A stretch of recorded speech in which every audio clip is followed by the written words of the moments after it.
inviting me in Dental Access, and also thank you DepEd for having this very nice endeavor for updating our dentists in the field. So I'll start my presentation right now.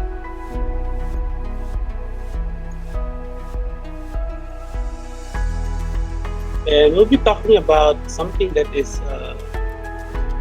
very, I would say, very nice topic because this is something that might be very helpful in the new normal. By the way, for the moderator and Dr. Amy, if there is anything I can improve on my end, the video or the sound, or if there's anything wrong, please do not hesitate to interrupt me. Yes, We'll, Doc. we'll be able to sort that out. I know that webinars are very tricky since we pioneered this, Doc Amy, a long time ago. So if there's any technical difficulties, do let me know. Of course. Yeah, actually, the things that I miss about the normal or the days gone by would be the interaction with the participants in lectures, right? So Yeah. usually when I lecture, I always walk around. I always go to your seats or to your places, and then you can interrupt me and ask me questions whenever you want. So if you have any questions, I think the procedure would be to reserve it for later. But I encourage you to type it in the chat box already so that you don't miss it, or write it in a piece of paper so you will be able to ask that in a little while.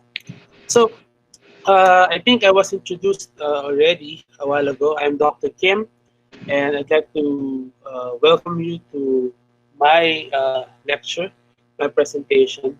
And my campaign is that we will all smile again. This is something that I started because a little background about myself and my situation right now. I am practicing in Tagaytay, and as you all know, 2020 hasn't been very kind for us here in Tagaytay because at the early part of 2020, specifically in January, Taal volcano erupted, and we were closed for about 2 weeks. Okay, so that was devastating, and we were trying to recover. And lo and behold, last March, when things are trying to go back to the way it used to be, then the coronavirus hit again. But right now, we are in the process of rebuilding safely our practices and our livelihood here in Tagaytay, and I think the entire world.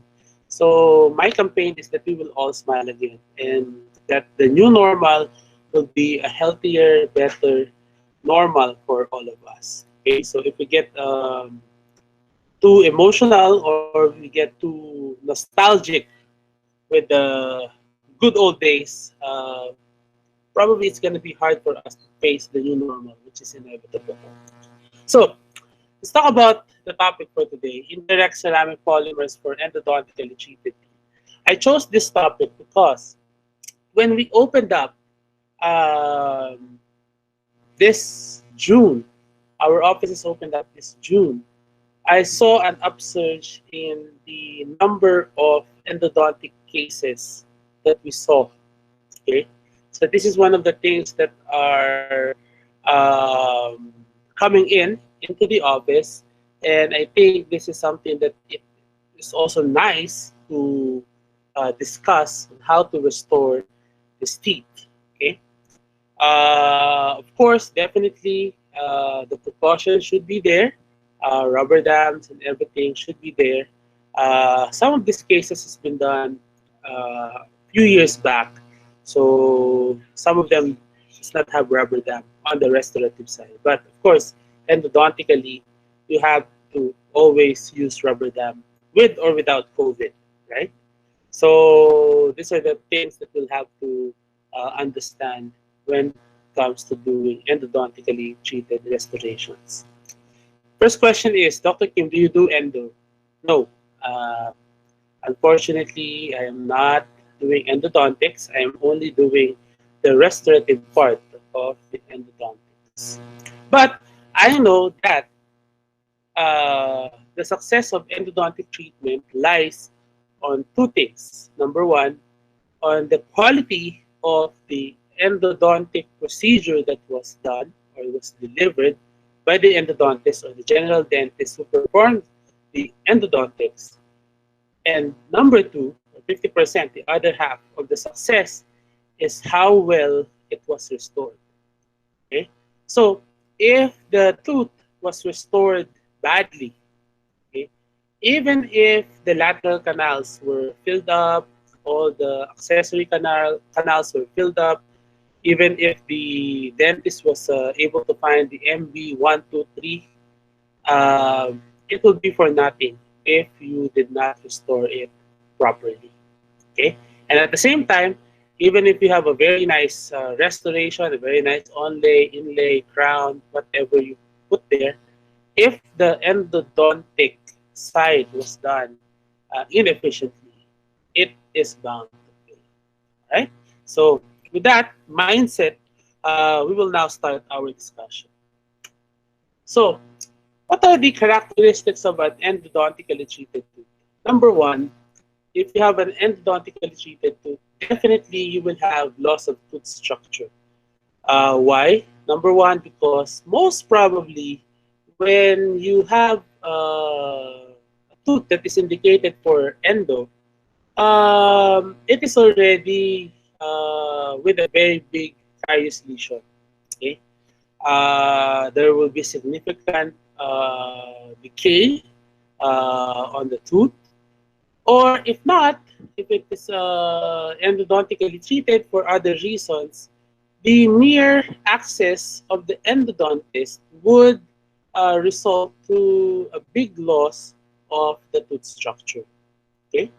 Number two, the tooth usually is dehydrated, okay, because of all the filing and all the rubber dam application and all the chemicals that has been introduced into the tooth. More often than not, it will be a dehydrated tooth. And lastly, the teeth that has been endodontically treated are usually aesthetically compromised because of loss of tooth structure and also because of the loss of its vitality. Patay na po kasi yung ngipin. We only mummified the tooth. That is why the color often changes with this type of teeth. Now, when we do our treatment planning on endodontically treated teeth, we have to do our endodontic evaluation. Needless to say, they should be properly prepared, they should be properly obturated, and they should be asymptomatic. Okay. Also, before we restore, we must check if it is periodontally cleared. Okay. There should be no periodontal lesion, and there should be good periodontal support. Now, on my end, as the restorative dentist, I will be the one who will check the prosthodontic evaluation or the restorative side of the case. Now, the question is, are all teeth uh, savable? Okay? Can we do endodontics on all teeth? My professors in endodontics will always say yes. Okay, can you do a root canal on a root fragment? Definitely, yes. You can do a root canal on a root fragment. Now the question is, should you do a root canal on those type of teeth? Okay, hindi po ibig sabihin pwedeng gawin. You're supposed to do it. Okay, you get what I mean? Hindi porke pwedeng gawin or kaya mong gawin, kailangan mo siyang gawin. Okay? Because if the tooth in the first place is unrestorable, okay, it will not have a good prognosis. Or as a restorative dentist, you know or you feel that in your capacity, you are not able to restore the tooth. Do not even attempt to do a root canal therapy. in the first place, because you will only waste the patient's resources, your time, the endodontist's resources, because you will not be able to restore it anyway. An unrestored endodontically treated tooth that is covered with gums does not serve a lot of purpose. Right? Although there are times that it can be done. Okay? Example, the canines. Some people they want to do a root canal and then they just cover it so that the profile of the patient will be intact. Okay? But for other cases, more often than not, you have to ask yourself first, will this tooth be restorable or not? Okay? So that is the first thing that you'll have to ask yourself. Can this be restored? And believe me when I tell you that this is the thing that I had to learn the hardest, because there were a lot of times that we advocated the endodontic treatment, but we were not able to restore the tooth because I didn't know better when I was younger. But experience and also continuing education will lead you or improve your knowledge about these things. Okay, so you have to ask yourself, can this be restored before you proceed to the uh, doing the endodontic treatment. Now, for the anterior teeth, okay, they say that if the tooth is intact, okay, except for the endodontic access opening, more or less the composite resin restoration will be enough. Okay, if it is just a class 4, a class 3, and then for some reason it ended up as an endodontically treated tooth, then a composite may work for you. Okay, you don't always need to crown this teeth. However, if it is an extensive class 4 on both the mesial and the distal with the incisal, then probably crown restoration will be a better solution. Also, some of these teeth will discolor over time. So sometimes veneers are also required or recommended rather, and also bleaching of the tooth internally might be done for cosmetic reasons, because these are anterior teeth. Now, for the posterior, okay, usually most endodontists and restorative dentists would agree that a cusp protected restoration is recommended. Now, I think here in the Philippines, when we talk about a cusp protected restoration, the first thing that comes into mind is a full veneer crown or simply a crown, okay, restoration, because that is something that is universally being taught in schools. And all of us have done crowns in one point or the other in our dental school days.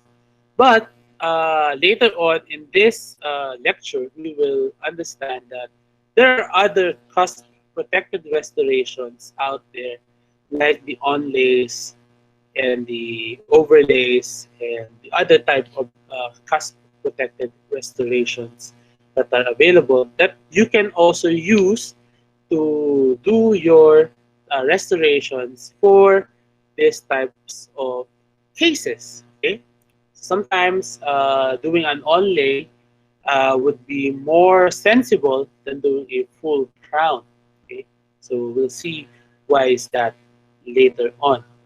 So suffice for us to know that a cusp protected restoration is recommended for this one. Although, full disclosure, there has been new studies coming out supporting direct restorations for endodontically treated teeth in the posterior. However, these are fairly new, and we are exploring also these possibilities. I think there are some room for discussion for this minimally invasive treatment options. But as of now, okay, universally, um, cost protected restorations are what is recommended. And of course, dentistry is an evolving science. what I tell you now might not be true tomorrow or the next week or after 2 years from now. So we'll have to keep on evolving. Now the question is, how about cusp protected restorations that are direct composite? Ibig sabihin, direct onlays, direct inlays. Yes, we do that in our office also, but only as a temporary restoration for our patients. They understand that if they do that, then we cannot guarantee the prognosis of the endodontically treated tooth. Okay? Although we don't really put guarantees on our work as dentists, but you know what I mean. Cannot ascertain the prognosis if they do not uh, subscribe to the uh, final restoration that is recommended to the patient that we have done, okay, or the treatment that we have done. Now, on the treatment planning as well, okay, most of us think that um, when you do a endodontic treatment, okay, you'll have to do a post and core restoration as well. Yan ang mga magkaka-group sa treatment. Okay? And there has been a lot of misconceptions about post, core, and how do we deal with it, what do we do with it, and we'll throw in some rule in the hat. We'll discuss all of these things in a little while. Now, when we talk about this heavily damaged teeth, we'll have to also know about how much coronal tooth structure is left. Okay. Usually, if there is more than half of the coronal tooth structure that is above the gingiva, a usual routine crown restoration would suffice without a post and core. Okay. If that there is less than half, then a post and core and crown restoration might be in order. Also, you might want to check on the functional loading of the tooth. Okay, you check on what is the type of the bite, as we call it, the patient has. Okay, what is the contact? What's the point of contact? Is the patient a bruxer, or patient has a very light bite? All sorts of things, because this will also have an effect on the type of restoration that you can prescribe to your patients. Now, on the issue of post and core restoration, we'll have to review. I know that you all know this already, but we'll have to review what the purpose of post and what is the purpose of core is. Now, the post is there to serve as an intraradicular retention to the core. Okay, so the post is this part of the restoration that goes inside the canal. Okay, so that is your post, and the core is the one that is on top that will replace the abutment area or the crown of the patient. Now, the purpose of the post here is to retain the core on top. Okay, now the purpose of the core is to retain the crown that we will place on top of the core. So that's why it is called a post and core restoration.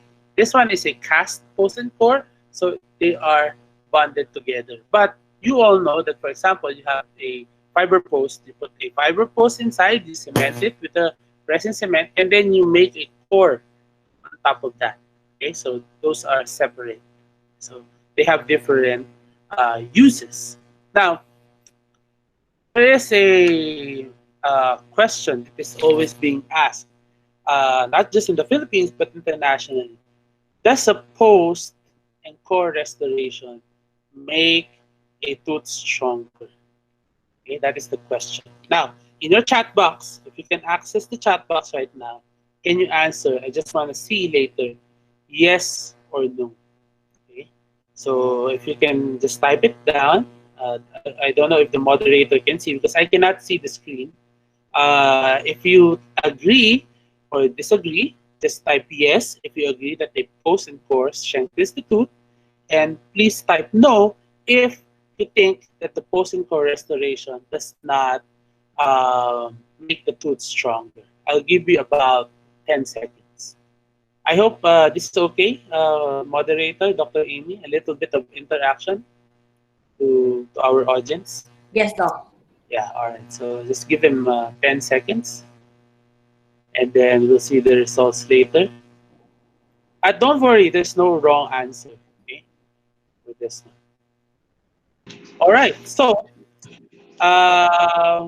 will you be able to tell us, Doc, how many said yes? How many Yes, said no? majority said yes, doctor. Okay. Majority said yes. All right.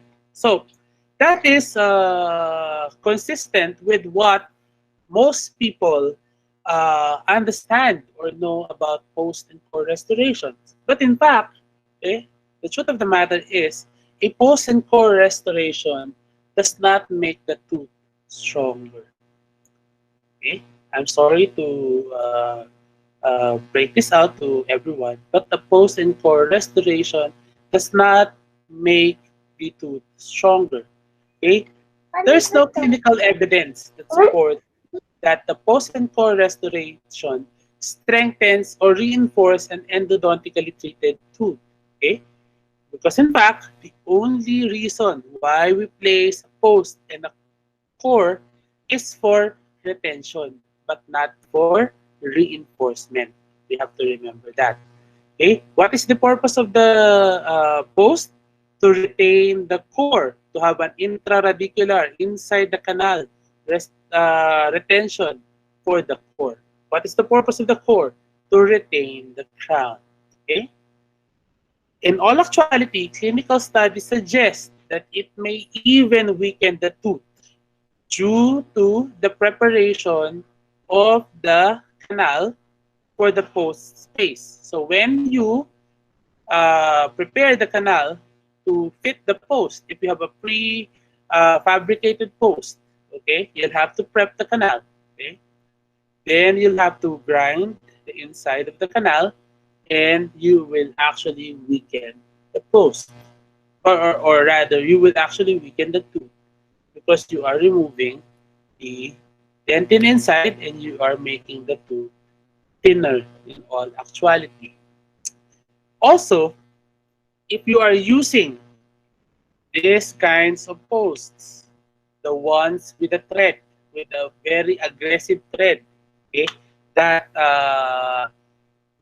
linches or actually hinges onto the tooth structure, that will definitely weaken the tooth, okay, because it will add a shearing force to the tooth, and more often than not, you will have a broken tooth or a fractured tooth.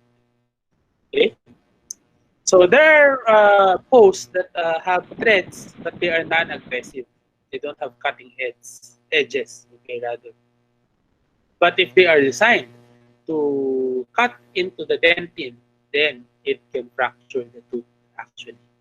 What I favor are these types of posts, which are smooth or textured, sandblasted, if you may, or a cast posted core. But this cast core not very popular anymore. Okay, so fiber posts are the ones that are very popular, and even the metal posts, the titanium posts that are non-serrated. Okay, so what are the types of post and core materials that are available? Okay, we have the metallic and the non-metallic, the fiber posts, the ceramic post, and the cast post and core. Now, there are two groups of people that are having a friendly debate in New York University about titanium posts and fiber posts. Now, some people love fiber posts, okay, because they say that this is a softer material, kinder material, and that it is swaying with the tooth, okay, because it has some flexibility. The modulus of elasticity of the fiber post is closer to the tooth. So it is like the bamboo principle, right? So, or the coconut principle for our local uh, coconut tree. Di ba pag bumabagyo, hindi sila nabubuwal kasi they know how to sway. So they say that fiber posts are very good because whenever the patient bites, okay, the fiber post bends with the tooth and therefore fractures become less and less.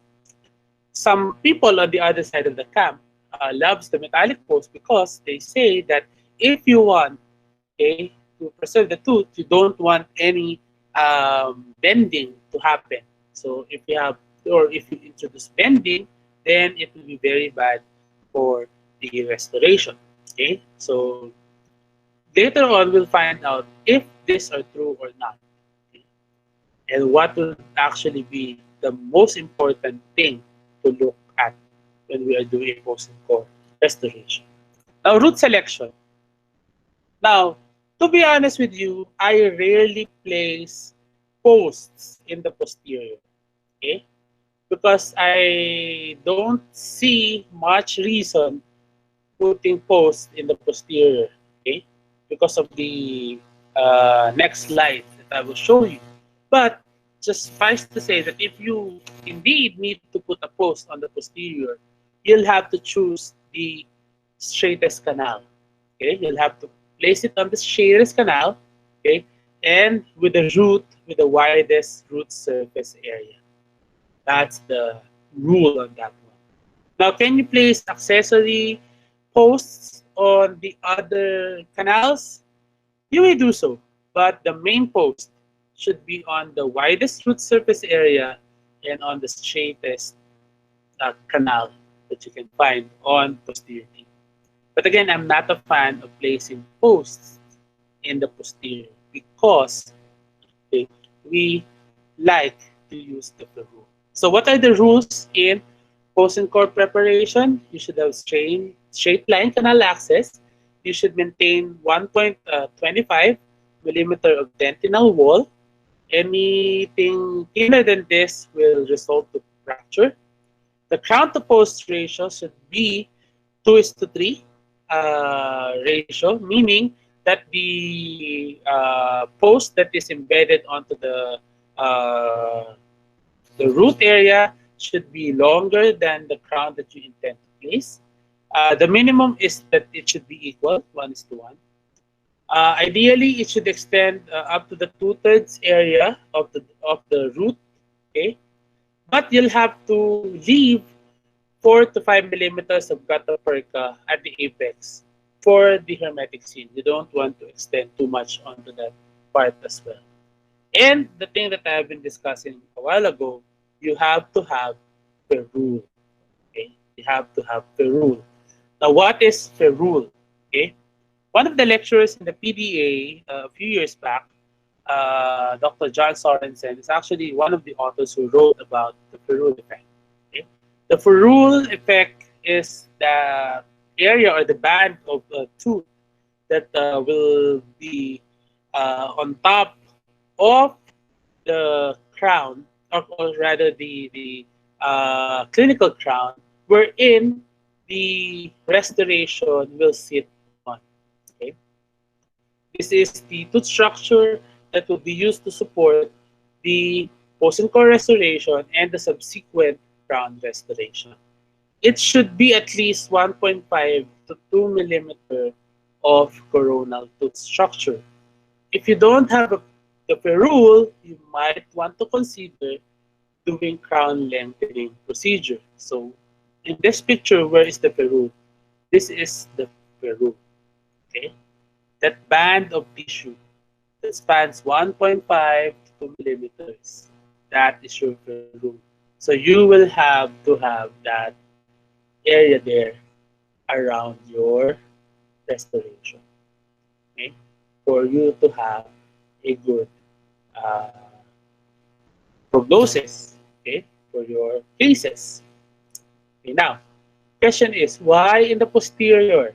Okay, I am not a fan of putting post because I always get the rule, okay, more than even 2 millimeters, okay, on the posterior. And there is so much tooth structure in the posterior that I hardly need to place a post. these cases. Now, why do we need ferrule? Okay. This diagram will explain. When you have ferrule and the patient bites on an incisor, this band of tooth structure will prevent the movement of your crown, okay, and the tooth from going anywhere. It will lock the crown into place. Now, in instances that you make a crown and you didn't have the rule, then this crown will slide off, okay, ever so slightly into the buccal, back to the lingual, buccal, back to the lingual, until such time that the cement, okay, disengages, you have micro leakage, and the oral fluids will come in, and before you know it, you have a failed crown. In terms of having a post restoration, having no ferrule can have very catastrophic consequences because the post that you have inside the canal can now hinge and will have a fracture on the apex. And we all know that if this happens, it will be more or less going to end up to an extraction and an implant treatment. Okay, so that is something that you have to understand when you're doing your restorative treatment for endodontically treated tooth on the anteriors. Now, question, Dr. Kim. But I already placed the post. Isn't that enough? Okay. Will the post not compensate for the lack of the rule? Let's let this journal answer your question. So they did a study named Survival of Extensively Damaged Endodontically Treated Incisors Restored with Different Types of Post and Core Foundations and Restorative Materials. So what they did was to experiment with these restorations, and you'll have to focus yourself only into this group, okay, which is a fiber post with ferrule. Okay? And then the rest, these are a bunch of titanium posts, fiber posts, and different types of restorative materials, but they don't have ferrule. All of them, they don't have ferrule. So they tried different combinations, okay, of materials. They use titanium, self-cured composite resin, bulk fill composite resin, etc., etc. But the thing is, this five groups here, they didn't have any ferrule. And then this is the only one that has ferrule. So we'll see what is the result of the research. So the conclusion of the research is that these are the conclusions, you can read them. But there are two things that I'd like to highlight on this one. Okay. Number two, the use of a post was not sufficient to compensate for the absence of the ferrule. Okay, so whatever post system or core system you use, if you don't have a ferrule, it will not be enough to compensate for that lack of ferrule. You should have ferrule. That's the first thing that we can get from this study. And number four rather, sorry, the presence of the post, okay, in not having the ferrule will always end up with a negative failure mode, meaning there will be a catastrophic failure. Why? Pascal Magne explained this to us. How are you going to be able to remove a cemented post? Okay, so I will tell you, if this post was a cast post in core, you'll be, and it was probably cemented with a GIC or a polycarboxylate, zinc polycarboxylate cement, you might be able to remove it with your ultrasonic scaler kit. Okay, so you'll have to piece out, probably spend half a day, and eventually it will have enough vibrations and it will give out. It might be removed. Okay. Now, if you have a post, okay, that is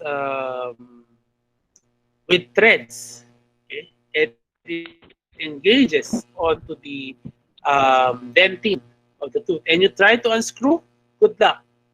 More often than not, it will definitely shear onto the dentin and it will fracture the tooth.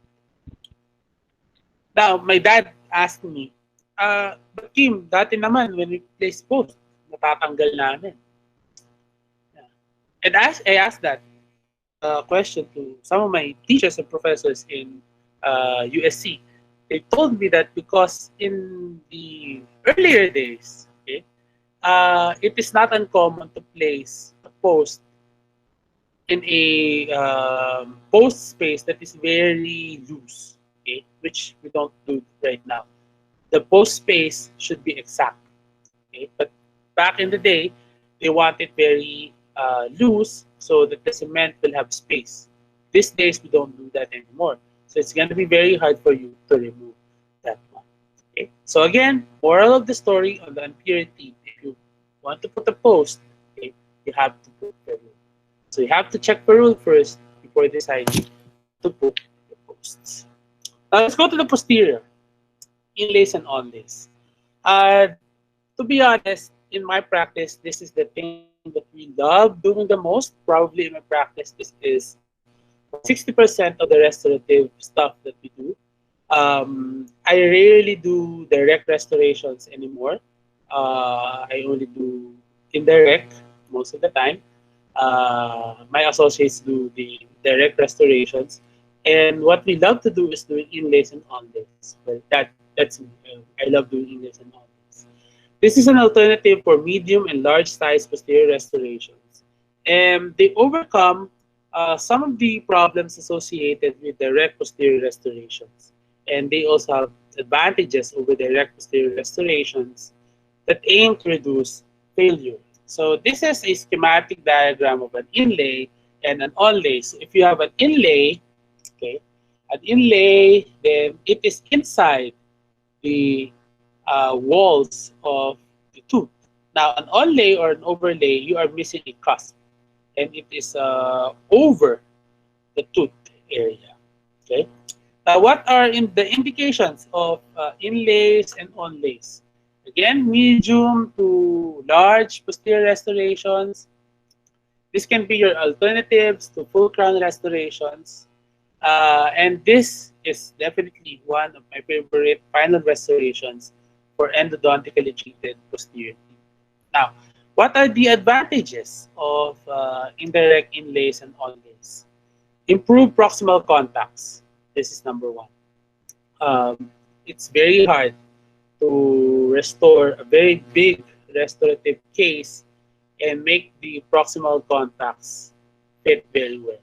It's either you don't have proximal contacts or you have very broad proximal contacts or you don't have space anymore.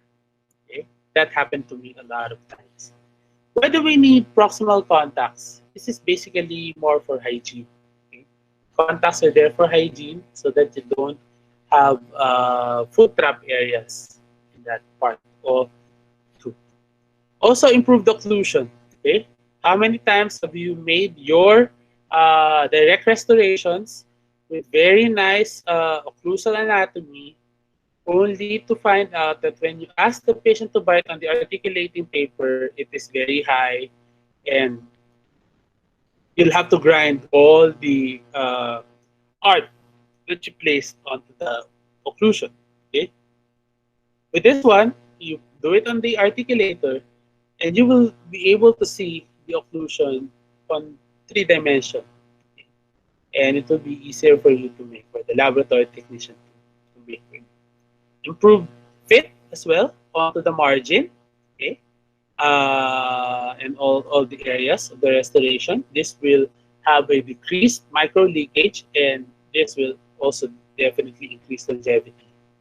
And this one in the COVID times, okay, will be very good because this will result to decreased chair time. Because I don't know how fast you do your restorations, but for me, it will take me about 1.5 hours to make a very nice, properly made big restoration. Okay? But for preps, I'll just have to do it in about 20, 30 minutes. Impression, temporize, you're good to go. But I put a question mark on this one because although you'll have decreased chair time, the patient has to come back a second time. So depending on how you quantify that, might not actually be an advantage or a disadvantage. So that's why also I put it on the disadvantage. The other disadvantage is that it is a two-visit appointment. Okay? So in the COVID times, you don't want to see your patients as much, then probably it can also be a disadvantage. You might want to do it right there and then, or the day of the appointment, then you, something that you have to take off. And of course, the cost.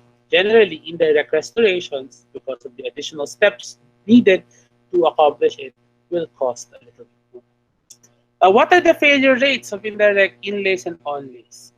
The failure rate of indirect resin composite inlays and onlays was at 5% for the 6 years. And the usual modes of failures is loss of marginal adaptation, and also loss of color and some anatomical form was lost. But it did not result to the restoration failing. So meaning the restoration is still there. In another study, a failure rate of 6% was seen at the first year. And again, the common things to see is loss of anatomical form and marginal adaptation. Now, what are the materials that we can use for restoring this teeth? Okay. In my case, when I consider things or consider materials for my restorations, I try to do this. Okay. It should be number one, easy to use. It should be predictable. It should be versatile. And at this time, it should also be repairable. Okay? These are the things that you'd like to see in a good restorative material. Okay? Now, the thing is, there is no material that is perfect. Let me just have some water. Sorry. There is no such thing as a perfect material. So, all materials have their strengths and weaknesses. But if there would be a perfect material, this would be the things to check out for. What are the materials that we can use for indirect restorative treatment? We can have your cast adhesive alloys, your metals, and you can have your ceramics. And the topic for today is ceramic polymers. Now, let's start with this one, cast adhesive alloys. These are your gold inlays and gold crowns. I've done one of these only in dental school. I placed it on my friend, and upon checking a few days ago, it was still there. So that was about 12 years ago. So this actually is a very good restorative material. Okay, this is the true minimally invasive restoration because metal is strong, so they can be used in thin sections. Okay, and this is minimally invasive. To be very honest, this is very accurate. Predictable fit is attainable, and because it's metal, it does not wear off the antagonistic surface that easily. The only disadvantage that we can see on this one at this point in time is that it can be cosmetically unacceptable because it's metallic. Also, definitely you cannot repair this, okay, material. And if you are choosing a gold or a high noble metal, definitely this is very costly, okay, because of the varying prices of the material. Now, the next thing that you can choose is ceramics. Okay? Now, when we talk about ceramics, you all know zirconia, you all know the lithium disilicate, and these are all the brands that are associated with it. Okay? Now, the advantage that we have for ceramics is that Um, at least for lithium disilicate, it is highly bondable. So we are in the era of bonding. So everyone likes to bond. So lithium disilicate is a very bondable material. So that's very good. Also, ceramics, among all the materials, they have superior aesthetics. Okay, they have good durability for lithium disilicate and very high durability for zirconia. Very, very high actually. And they have less uh, vulnerability to staining. Now, the disadvantages of these materials, although they're very good, they are not perfect. Okay, the disadvantage is that they are potentially abrasive to the opposing dentition, especially if you don't know how to handle them when you grind them. Okay, post processing, you have to adjust, and you're not able to polish them. They will definitely grind out the opposing. As such, they are very technique sensitive. Okay, so if you are a starting dentist and you're starting your journey into restorative procedures, into aesthetic dentistry, if you start with ceramics, you might end up frustrated because it's very technique sensitive, and more often than not, when you mess up, you'll have to redo, and redo costs money, and you don't want to do that. Okay, so this is something that is very technique sensitive. Very difficult to adjust and polish. Okay, you need a special kit for this one, or you need to send it back to the lab for them to reglaze it. Almost impossible to repair. There are some repair kits that are available, but none of them repairs porcelain for a very long time. Uh, Zirconia is definitely impossible to repair, at least from what I know. And they are costly than other materials. Okay. Now, ceramic polymers, in the earlier parts of my career, I found out that this is a suitable material for me as a startup aesthetic dentist because it's not as technique sensitive as ceramics, but they are as beautiful and they last pretty well. Okay, and we'll discuss about the properties of ceramic polymers. So ceramic polymers are basically your laboratory composites. So for the more senior members of the audience, you might know this material as your Adoro or your Bell Glass that was very popular in the 90s and early 2000s. But more recently, it is the name that is associated with it is Ceramage or the Vita or the one from Ipoclar as well. These are laboratory composites, and the technical term is ceramic polymers. Okay, so the advantage is that it is an extraoral fabrication type of material that will result to lesser chair side time, but can be repaired intraorally. Okay, because these are basically made out of composite. Okay, so if something goes wrong, you can just take out your regular composite and then you can repair them inside the patient's mouth. Okay, they are less abrasive than indirect ceramic restorations, so the tooth will definitely last longer. However, that is also its disadvantage because some people think that they are inadequate for posterior use, which I kind of agree also. Sometimes they will also not last like your ceramics as well. But it actually depends on your philosophy in practice. Okay, so let me show you why.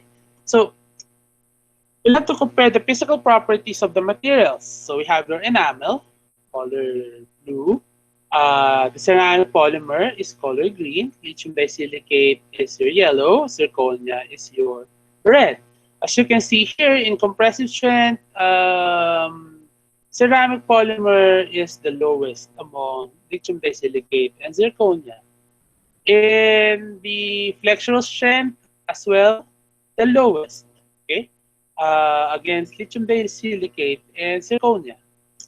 Vickers hardness, definitely the lowest if you compare it to lithium disilicate and zirconia.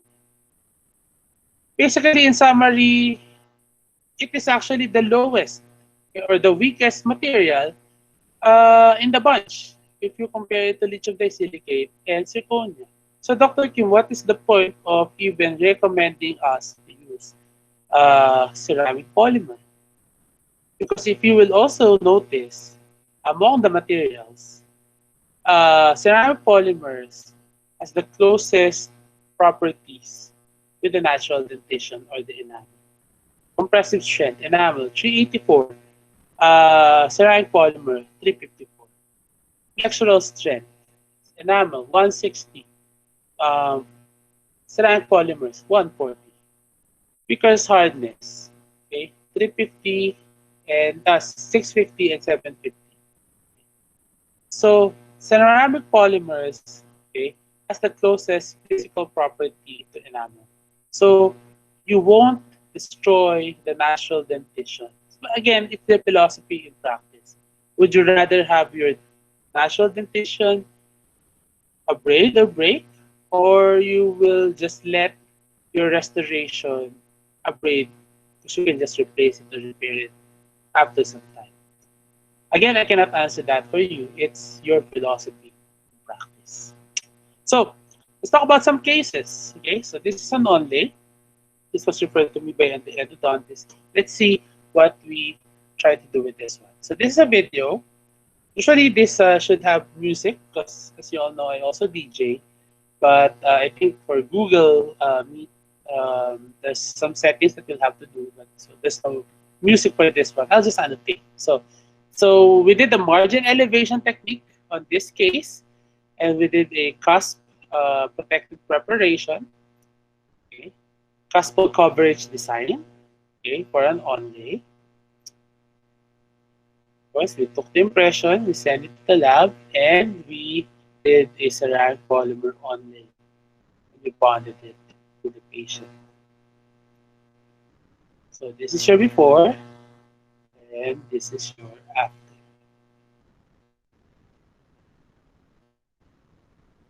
All right, let's discuss this case. Dr. Kim, I know that you're part of the MICD group, but aren't you a little bit, or aren't you very aggressive with your preparation on this one? You had to sacrifice a lot of tooth structures. I agree. But this is what you call a cuspal coverage design. So this thing, I learned about this with one of my mentors, Dr. Sunny Oliva. And this actually made sense. So what is a cuspal coverage design? Cuspal coverage design states that if you have an endodontically treated tooth and the walls of this endodontically treated tooth, okay, is greater than 3 millimeters, and the isthmus width of this endodontically treated tooth, okay, is more than, okay, 2 millimeters, okay, more than 2 millimeters, which means that your walls are very thin, they are less than 1 millimeter, then a cuspal coverage design might be in order. Now, what are the advantages of doing a cuspal coverage design? Okay, cuspal coverage design, okay, gives a buttress effect. Okay, so instead of having all of your occlusal forces directed towards the middle of the tooth here, okay, you will have the cusp area to help in supporting the restoration. So when you bite, it's not concentrated in the middle, but also you will have the cusps to help relieve the pressure onto this one. So you will have less likelihood of tooth fracture for this one. Okay? So you want this to, you would like to have this into your restoration so that you'll have a restoration that will last longer. Okay? So that is the concept of your cuspal coverage design for your onlays. Now, another favorite restoration of mine is called the endocrown. Okay, so this is a 24-year-old female. Tooth number 47 was root canal treated, referred to us. This case has a very limited space due to supra-eruption of the upper. So what we did, minimal preparation, and the plan is to use the access hole or the access cavity preparation for additional support and retention. Now, you might be familiar with the endocrown already, and some people will ask me, oh, why don't you just build it up?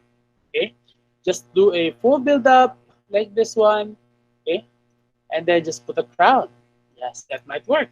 Okay, some will do a minimal build up, and some will do low build up. So this is studied by Pascal, uh, entitled "Influence of Adhesive Core Build-Up Design in the Resistance of Endodontically Treated Molars Restored with LB CAD/CAM Crowns." Okay. Basically, this shows you that if you do number one, full build-up with crown, this is bound for failure.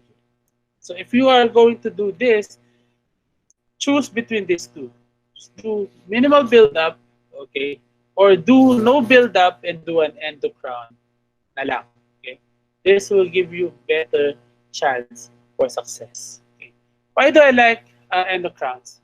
It involves minimal preparation, and you will use the access cavity prep for additional support and retention. So this, instead of this being your build-up, okay, instead of this being your build-up, you will just use this area here, okay, as your retention.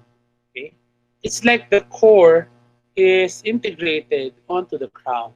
Okay, so it's like a reverse crown of some sort. You will see that it will be cemented in centric occlusion, and this lasts very, very long. Very good restoration for this one.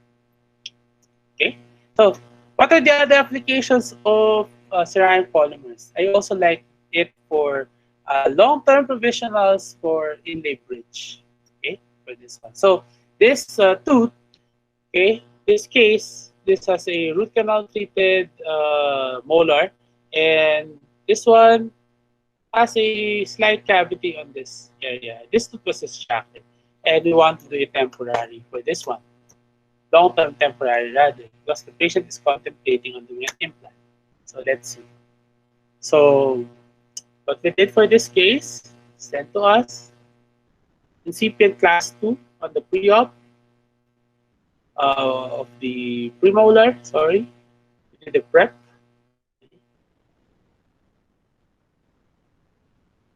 Then we just did some preparations, make sure that they are divergent, see that the contact areas are still there on the cusps.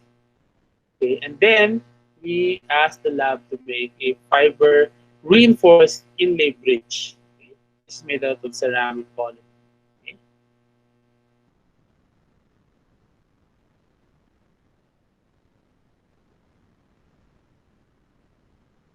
Once we bonded it to the tooth, and this will. I have to be very honest with you. These things they last for about 2 years, and then after that they break. Okay, they break, and then you'll have to either replace or do your final restorative treatment for these cases. Now, why do I like ceramic polymers? Okay, this is the point of this case. Okay, because it is highly adjustable chair side. So in this case, the lab technician uh, was able or was not able rather to remove the stump from the extraction site it was supposed to be used. So in the cast, nalagay niya itong area na to. So if I do not remove this, it will lodge onto this area and it will be a food trap, okay, for this case. Okay, and we don't want that to happen. So if this was a ceramic material, I could also grind this off, but I have to send it back to the lab for glazing. Okay? So we don't want to do that. So what I did was to just remove it on my own. I can do that because this is just composite. Then I can use my composite polishers to polish this area. You don't need to glaze your ceramic polymers anymore. Okay? And then I was able to cement it as well on the same day and make it into a hygienic bonding design. So you don't need many trips to the laboratory just to get this right. Okay? Now, Dr. Kim, how do we make these ceramic polymers last long? Or what are the steps that we have to understand in cementing or bonding the ceramic polymer restoration? Actually, that is one of the key in the success of ceramic polymer restoration. You have to understand how to bond these things. Okay, so if you have a ceramic polymer restoration that you have tried in inside the patient's mouth, first thing that you need to do is to wash the restoration with water, a triple syringe, and then you have to sandblast. You have to sandblast the inside of the restoration. Okay? If you don't have a laboratory sandblaster, the ones that you use intraorally for cleaning, you can also use that. Okay, the intraoral sandblasters for oral prophylaxis, air prophy, you can also use that. Okay, after you're done with that, you have to wash the inside of the crown or the inlay, and then you air dry. Okay. Now, after air drying, this is the key. You have to silinate. Okay, you have to silinate. Now, what does silane do? Silane is actually a bond enhancer. So a bond enhancer works, okay, by reducing the surface tension of the restoration so that the bonding agent and the cement can work better. So this is an example. For example, you have a glass slab and you place a drop of bonding agent onto the glass slab without the silane. Okay. The contact angle of the bonding agent will be very steep or very high if you don't have a silane. So if you have this kind of a scenario, okay, you will have more gaps between the restoration and the tooth, and that will result into an ill-fitting restoration. You don't want that. You want a close, intimate contact between the restoration and the tooth. Okay, so now that is where the silane comes in. Okay, so if you put silane, the bonding agent or the cement spreads, okay, better, resulting into a narrower contact angle. Okay, and that means there will be a much more closer adaptation between the tooth and the restoration. Okay? So thicker cement does not mean better results for you. Actually, thinner cement will be good for your restoration, provided that the restoration fits very well. Okay? So after you silinate, just wait for it to dry, about 45 seconds to 60 seconds or 1 minute. Then you place your bonding agent. Okay? Now you have to air dry according to your manufacturer. You can either cure or not cure the bonding agent, again, depending on your system that you use.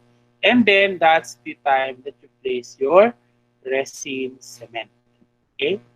So, in review, I would say that ceramic polymer restorations, I recommend this also for beginners, okay, in restorative field because it is fairly simple. If you do zirconia and you do lithium disilicate, then you want to do it properly. There will be about 6 additional steps that you'll have to do to be able to properly cement or bond it. But with this one, there are only 8 steps. Tapos 2 of them pa are washing and one of them is air drying. So technically, there will only be 1, 2, 3, 4 steps left to be done in cementing your ceramic polymer restorations. Okay, with that, I'd like to end my presentation just with this one. How I miss the good old days, okay? That we can be in our offices, we don't need to practice social distancing, and we can all smile again together like this one. Because in the office, we cannot do this anymore. We cannot wear our white coats. We are always in our PPEs, and we cannot even pose for pictures like this. We cannot be very close, and we cannot go out in the treatment room without mask or face shields. So that is very sad for us. But I don't know when that time will come back, or if that time will ever come back anymore.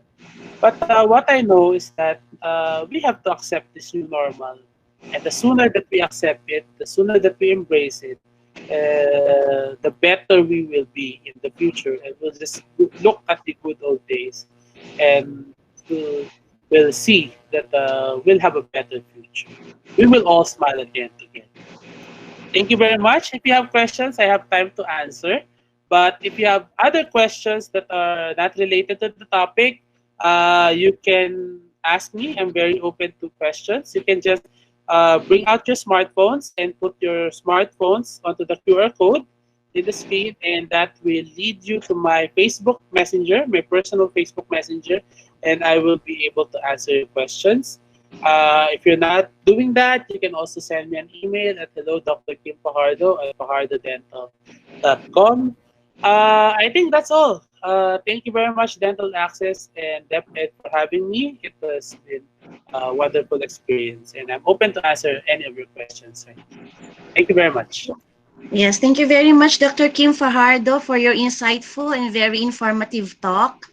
I'm sure our participants learned a lot from you about restoring endodontically treated teeth. But of course, our dentist participants must have some questions or clarifications about your lecture. So we will now proceed to the next part of our webinar, which is the open forum. And for your questions and clarifications about the topic, please type it in the chat box feature of this Google Meet so that I can read it aloud and Dr. Fajardo will answer them one by one. Let me see the chat box, but I don't see any questions. Probably, Doc, they just want to raise their questions by speaking. Yeah, So sure. if you have questions, dear dentists or participants, please do so now so that Dr. Fajardo will be able to answer them. Any questions?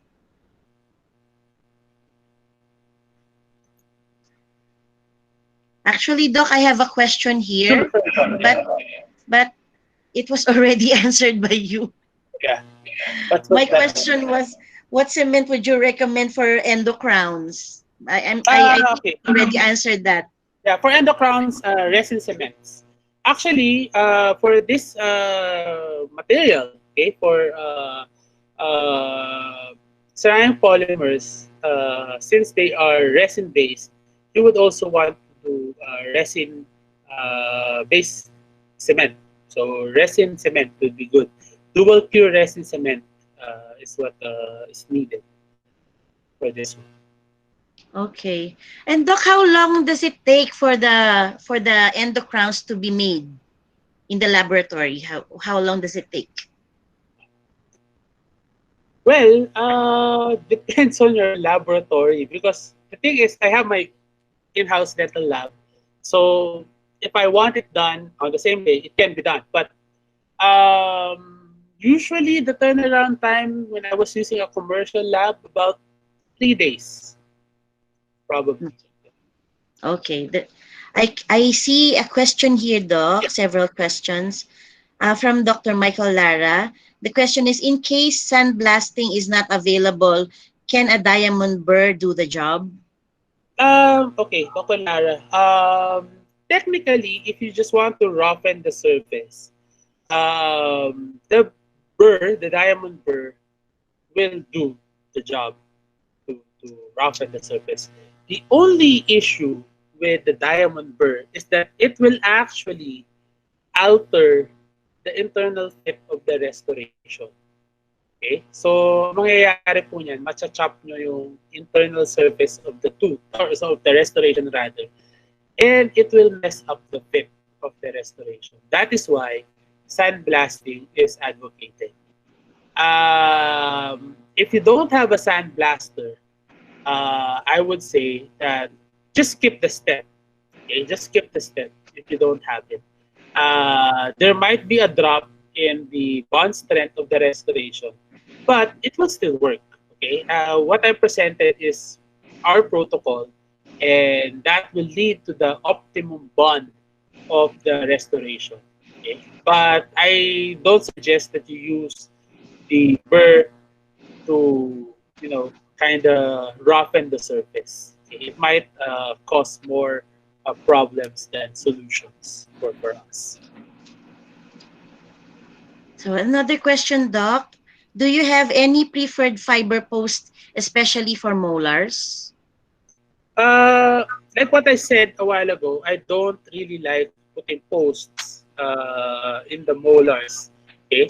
But for me, if you will ask me what post system I use the Integra post from Premiere. Okay, that is what I actually use. And for anteriors, I use the fiber post. For the posterior, I use the titanium post. If ever I need to do post. Okay, any more questions? Well, I don't see any more questions, Doc. I'm sure they all I understood think your there's lecture. a question. Why use metal for posterior than fiber post? Again, if you are going to do uh, post in the posterior, and you have to understand that the posterior is there for mastication, chewing, and it will bear the brunt. You want the strength. Okay? You want the strength of the post to be there. Okay? I'm not saying that it will strengthen the tooth, but you want a strong post inside that area. Plus, number two reason is that metal will not influence the aesthetics of the posterior, because posterior, you don't need to worry about the shine of the abutment. You don't need to worry about the you call this, the effect of the tooth on the chroma of the post to the chroma, all sorts of things. So I would just prefer to put a metal post rather than fiber post in the posterior. But on the anterior, since you will do aesthetics as well, I will do a fiber post. Okay, What can you follow-up say? question, Doc. What can you say about the claims of other fiber posts that simulate the strength of metal posts? Again, simulating and equaling the Strength. strength are two different things. Simulating will be making it very close, okay? But really being equal to that strength is a completely different thing. Okay, but again, it's just a matter also of preference. I also understand that. Again, for me, my preference actually is not to put a post in the posterior. Uh, that is me. Okay, but if I do need a post, and this is very very rare, I will just choose to put a metal post on the posterior. Okay. There's another question from Dr. Lara.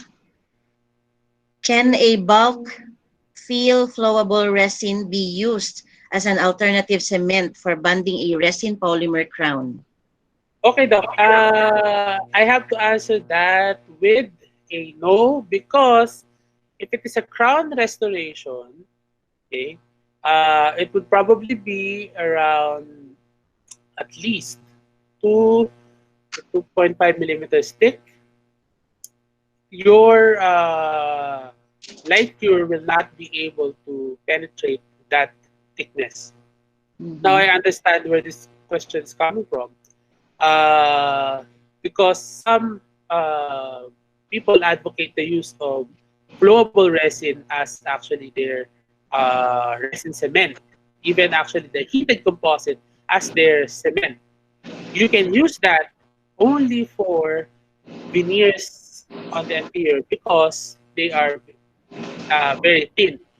Okay, so the light can actually pass through these restorations, and you will be able to polymerize that area, that uh, fiber, sorry, that bulk fill restoration. But if this thing, okay, if this bulk fit flowable resin is not dual cured, okay, not dual cured, uh, yung loob po nun is ilaw, hindi po yun nag-cure. So you'll have more problems in the end. Actually, even a resin cement that is not dual cured or self cured is not indicated for crowns. So yun ang ano doon. Kailangan natin maintindihan. Kailangan dual cure yung cement natin. Okay. So another question, Doc. What resin can you recommend for cementation of fiber posts? What resin can you recommend for the cementation of fiber post? Well, you'll have to do it with a dual cure cement. Okay, the ones that we use in practice is Resisem from Shofu, Beautisem also from Shofu, and Bisco, Allsem from Bisco. Those are the three we use in rotation in our practice. It should be a dual cured resin cement for fiber post. When you Specifically say dual because, cured, Doc, when you yeah, say dual cured, how long is one cure? How many dual cured, seconds is it? okay, dual cured kasi doc, it works by doing a light cure initially on the Yes. exposed area, okay? And then when that area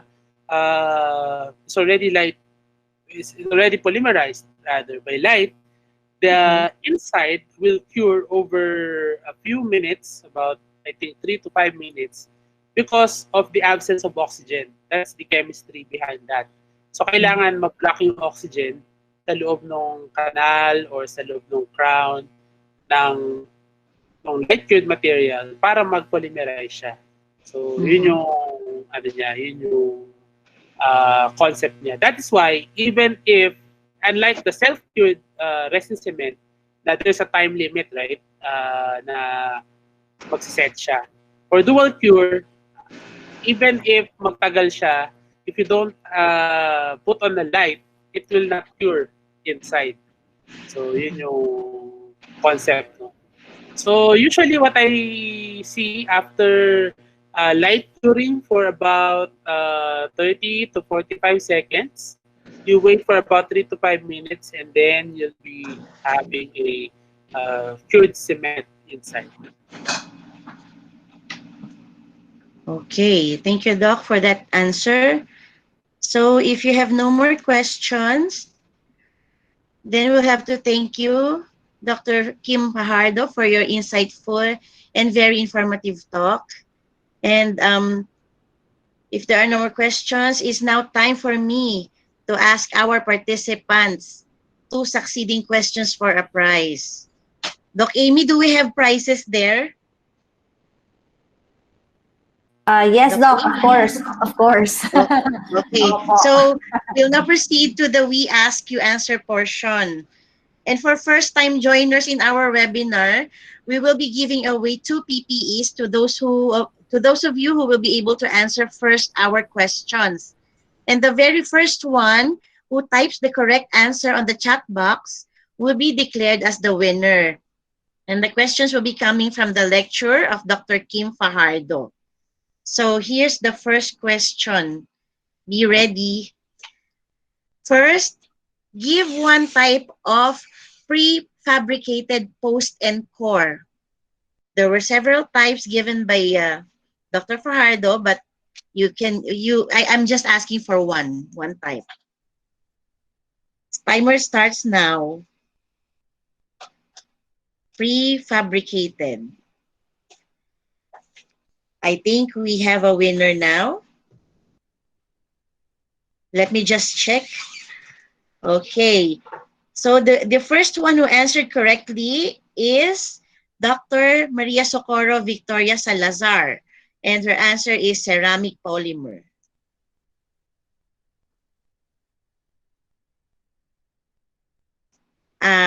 Ceramic polymer. Doc, tama ba yun? Doc Fajardo? Ceramic composites Uh, rather. What's the question po again? The question is, give one type of prefabricated post and core. Is I think the the answer ano is ceramic polymer is correct? I Is think it the correct? correct answer will be the second one, fiber post. Fiber. So, Okay. So so Dr. I'm sorry, Stella. Doctor Doctor Salazar, but there's no polymers. There should not be a polymer word there. So Dr. Stella Maninang won the first question. Okay. So take note, Doc Amy. Dr. Stella Maninang answered correctly the first Yes, question. yes, Doc. Congratulations, Congratulations, Dr. Stella. Stella. Okay. Then, second question. Give one alternative for medium and large posterior restorations. A while ago, Dr. Fajardo discussed about alternative Ayun, restorations for medium. meron ng ano, sumagot. Okay, the first one who answered correctly is Dr. Jessie Barbadillo. Oh no, I'm sorry. It's Dr. Emily Pas. Doc Jessie, I'm sorry. I oversaw Dr. Emily's answer. So Yeah, it's Dr. only, Emily Pasco, and the answer is onlay. only. Actually, it's onlay or inlay. But Yeah. I'm just asking for one, so it's onlay. So it's a correct answer. Congratulations, Dr. Emily Pasco. Doc Amy, take note. Yes, Doc. Of course. Yes, yes. Okay. So that's it for our We Ask You Answer portion. Thank you for participating. And if there are no more questions, then we would like to say thank you very much, Dr. Kimberly Ray R. Fajardo, for giving us your time and sharing your knowledge and expertise. Again, thank you very much, Dr. Fajardo. And before we close, I would like to call in the sponsors of this webinar to give us their messages. But first, I would like to call in Dr. Amy De Jesus, for as publisher of Dental Access and the representative of Advanced Asian Dental Summit Convention, for her message. Dr. Uh, Amy. yes, thank you, Dr. Vicky, for the introduction. And thank you once again to all the participants, to those who are regularly attending the webinars that's hosted by the Schools Division of Quezon City and Mandaluyong City. Of course, I'd like to congratulate their efforts for continually providing our dentists quality lectures to our participants, and most importantly to our speaker for today, Dr. Kimberly Ray Fajardo. Thanks, Dr. Kim, for this opportunity to impart your knowledge to our dentists attending your webinar today. As you all know, this is the fifth webinar. And you can be rest assured that we at Dental Access will continue to support the group of Dr. Vicky and Dr. Charlie, because we both share the same advocacy, and that is providing continuing education to our dentists. Moreover, I'd like to call out that our magazine, Dental Access, is inviting hopeful and aspiring dentists or writers who wish to be part of our team. So those who have a knack for writing or has an outgoing personality who loves to write, and also, of course, to travel after this pandemic, they just simply have to send in their articles to our editor-in-chief, Dr. Brian Esporlas, with his email, brian.esporlas@onedentalaccess.com, or to media@onedentalaccess.com. And moreover, last plugging na lang.